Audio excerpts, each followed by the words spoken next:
與人與神立約，但係佢毀約。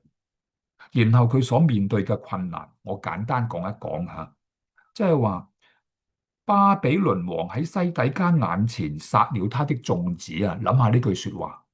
即係話佢嘅皇后妃嬪兒女啊，喺自己嘅眼前啊，被巴比倫王殺啊！殺死嘅過程點樣掙扎，點樣可憐，點樣痛苦，入晒佢嘅眼睛。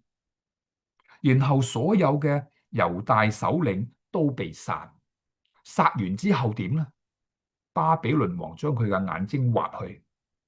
即係話佢死前嘅一刻，佢眼睛所睇嘅全部係自己嘅妻兒子女、大臣臣僕被殺嘅可憐光景。然後眼睛被挖唔係即刻死，佢被銅鏈鎖住，拉去擄去外邦地巴比倫，係客死他鄉，被擄一國之君咁樣被擄啊，完全冇晒榮耀，面對羞恥敗亡。嗱，我同你應用就係話，今日我哋喺神面前啊，好多基督徒嗰啲暫時相信頭腦嘅信，死嘅冇好行為嘅信，佢哋曾經與神立過約噶，但係冇守約，冇守約，結果嘅下場呢，就面對地獄嘅永刑。聽得清楚嘛？嗱，所有我哋要從神那裏蒙恩得福，